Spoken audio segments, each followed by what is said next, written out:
Governor Tim Walz is commending the Forest Service as they fight wildfires in the Boundary Waters. I do think very unprecedented, but I'm grateful for it. The U.S. Forest Service closing the Boundary Waters at this time. We're getting and evacuating people as we speak, are coming out, and that should go fine.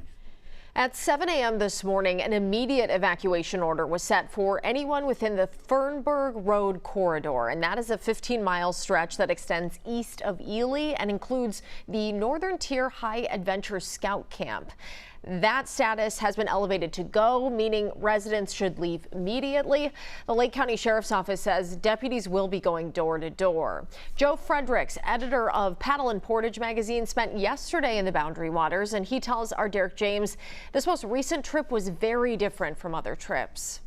I know you were just in the Boundary Waters. Give me a sense of what that experience was like, especially in these kind of conditions. It was 103 degrees up the Gunflint Trail at this lake, Ram Lake, where we went on Monday.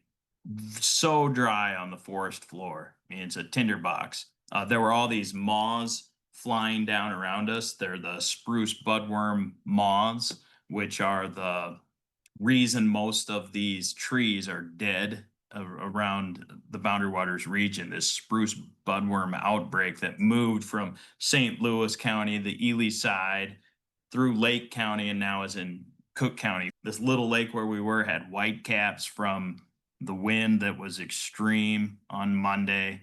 It was a unusual Boundary Waters experience. About as far from the quaint sunset, maybe we're gonna fish, maybe we're gonna have some dinner around the campfire, about as far from that as imaginable. For now, the entirety of the BWCAW will remain closed through Saturday, but that could be extended, so we'll let you know if that changes.